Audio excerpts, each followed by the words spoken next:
So on 105.9 in Pittsburgh, Pennsylvania, this conversation with Mark Madden and Big Ben Roethlisberger just took place.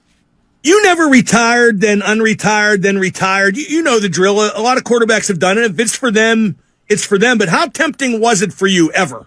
I was really comfortable with my decision. I never wanted to. I think I would say this. Last year, there were some truths to the Niners thing, just in the sense that they were, I think, reaching out for some, just to maybe gauge my interest. And so I had discussions, and so, that's all. I don't want to sit here and say that I was going or anything like that. They called to gauge interest, okay? I had conversations with my agent, with my wife, my family, prayed a lot about it. And, I'd be lying if I didn't say there wasn't like a small part of me that was intrigued, like, oh man, I could, I could still do it, like prove to people, right, that I could still play. But at the end of the day, I just can't see myself in anything other than black and gold. And I think that honestly was kind of even though they had a great chance, I think, to win a Super Bowl, it would have been hard for me to go try and win a Super Bowl anywhere else but here. So at the end of the day, it was the smallest little bleep in my heart to go play again. First of all, at the end of the day has become the most overused phrase in the English language. Okay, now moving on. Second of all, it's black and yellow. It's not black and gold. That's another good point. I mean, you played there for 15 years or so. We're going to play for Purdue or something? Thank you. They're not very good. Anyway. You went to Miami of Ohio, and they wear red. Ben Roethlisberger and the 49ers.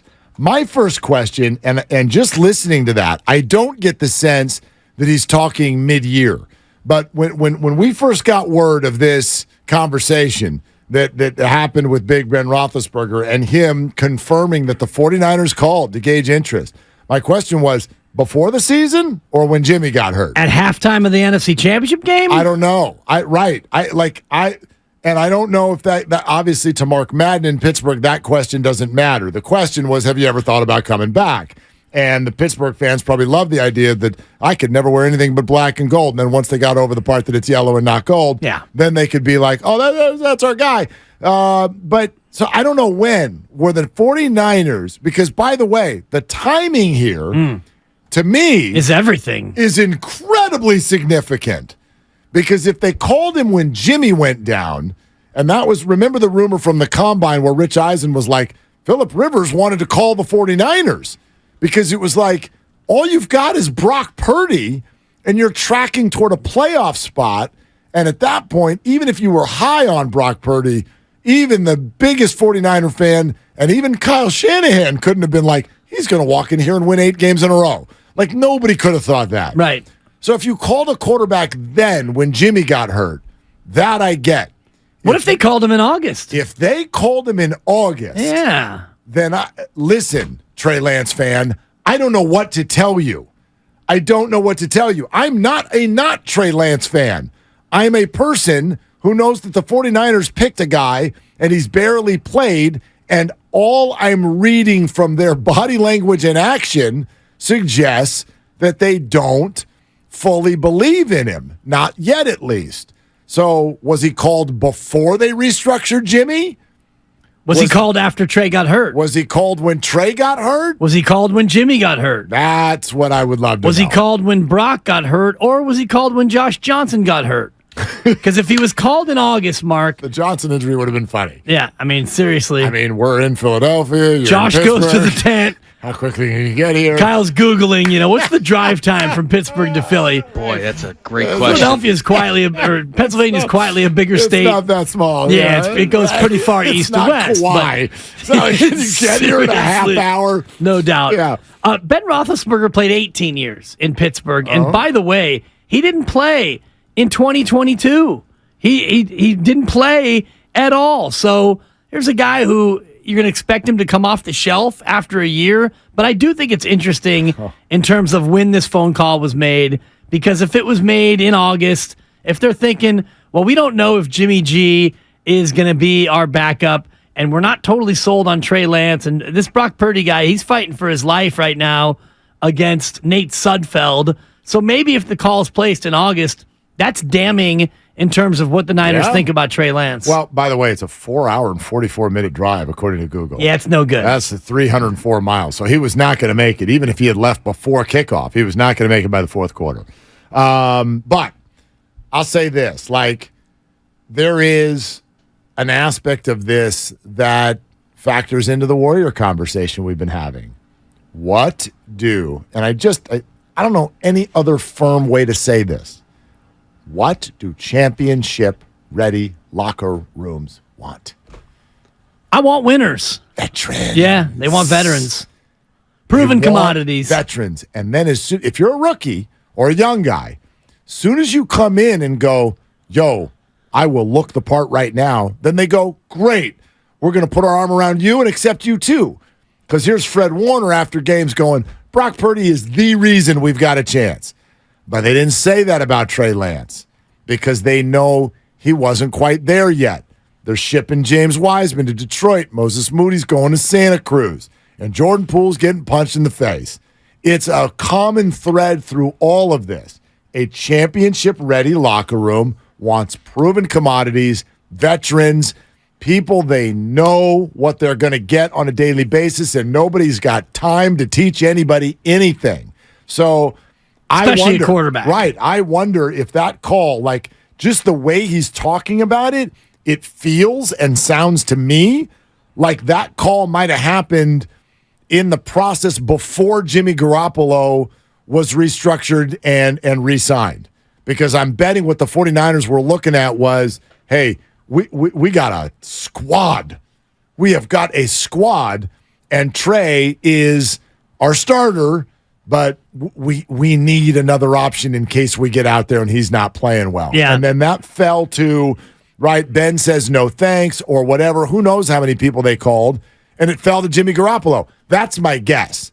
But I wish we could have had this conversation because for us here in the Bay Area, the very relevant question was, could you please give us the date of that phone call from the San Francisco 49ers? I would imagine it was when Jimmy Garoppolo got hurt and later in the year. Yeah, just based on maybe they called him in the summer just to check in and see how you're doing. But to me, you're going into the season and you realize that Jimmy Garoppolo's getting healthy and you're not going to be able to trade him. So at that point, you're figuring Trey Lance is our starter. You're going to have Jimmy Garoppolo in some way, shape, or form if you restructure him, and it's either going to be Nate Sudfeld or Brock Purdy as QB3. You sign Sudfeld knowing that $2 million, if we cut him, fine. Here's $2 million, thanks for coming out.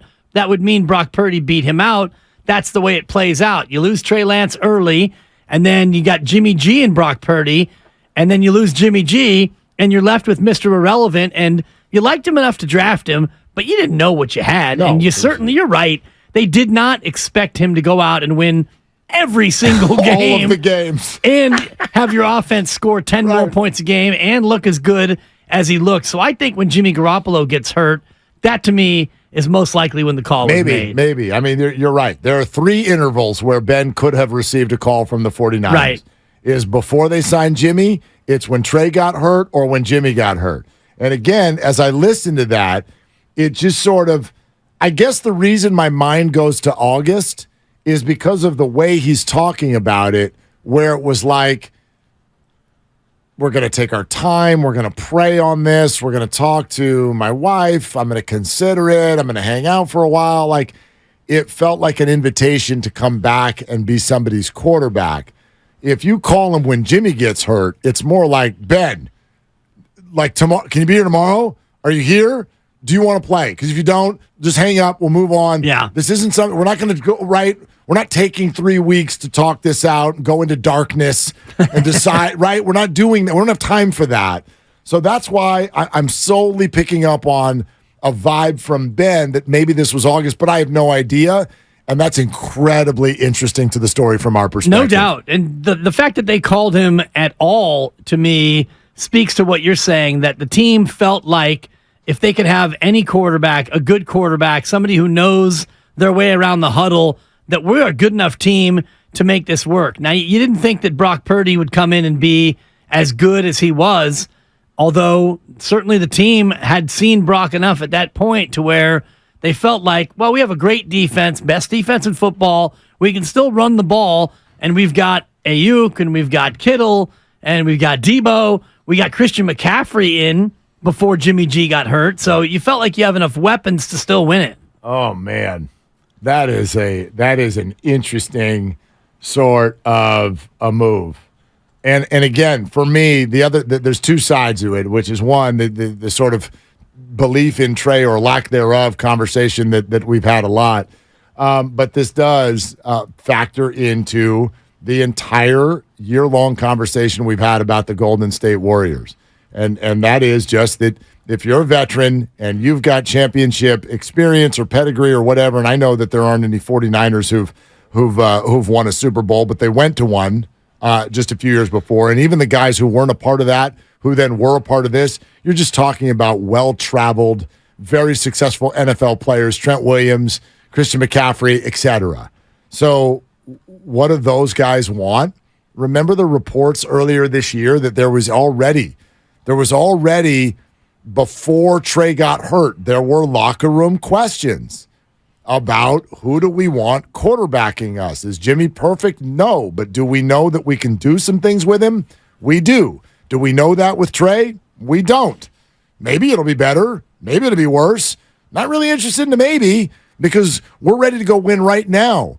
I mean, isn't that exactly the same conversation you would bet that Steph, Clay, and Dre are having within the executive offices of the Golden State Warriors? Absolutely. And that's the conversation they had, I'm sure, coming out of last year when they won the championship. It's, after the champagne dries and you pick the confetti out of your hair and you realize, okay, it's now July and we got to get up and do this whole thing again here in about 2 or 3 months. I'm sure that the veterans all looked around and thought, how do we get our team better? We need a couple of people to replace Otto Porter and Gary Payton II. So you bring in Jermichael Green and Dante DiVincenzo. You have a couple of drafted players, but ultimately you're looking at Wiseman, Moody, and Kuminga and Poole and thinking, I don't know if we can really do it. And the team is saying, we're going to give it a try. 2 timelines. And they don't use those words. We do. But the prevailing notion was 2 timelines.